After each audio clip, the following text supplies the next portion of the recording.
Neil Gaiman allegations, multiple women accuse Sandman author of sexual assault. Multiple women have accused the Sandman and Coraline author Neil Gaiman of sexual assault in a New York Magazine cover story, speaking on the record about their experiences. Back in July, Tortoise Media broke the news that Gaiman had been accused of sexual assault by 2 women and released a 6-part podcast, Master, which covered the allegations of 5 women. However, several of the women had used only their first names or pseudonyms to protect their identities, and a major news organization had yet to corroborate the full extent of the reporting, until now.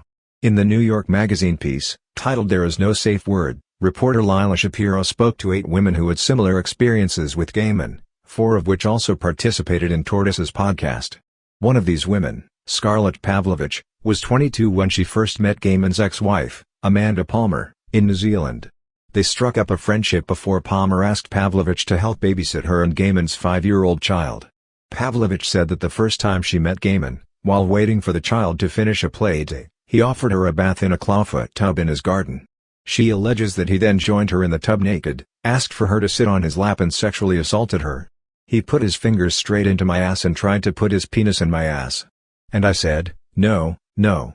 Then he tried to rub his penis between my breasts, and I said no as well. Then he asked if he could come on my face, and I said no, but he did anyway, Pavlovich told New York Mag. He said, "Call me master, and I'll come." He said, "Be a good girl. You're a good little girl." Pavlovich claims this continued for the remainder of the time that she babysat for the family, including an instance where he allegedly attempted to have anal sex with her using butter as lubricant. When it was over, he called her slave and ordered her to clean him up, the article reports. She protested that it wasn't hygienic. He said, "Are you defying your master?" She recalls, "I had to lick my own shit."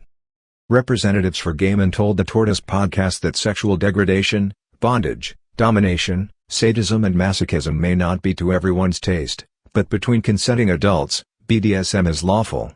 Though the New York Magazine article states that all of the accusers had at some point played along by calling him master as he desired and continuing to communicate with him, the women allege that consent and specific BDSM activities had not been discussed and agreed upon prior to them happening.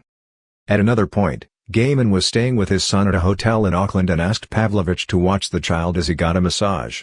She alleges that he then proceeded to have sex with her while his son was in the room,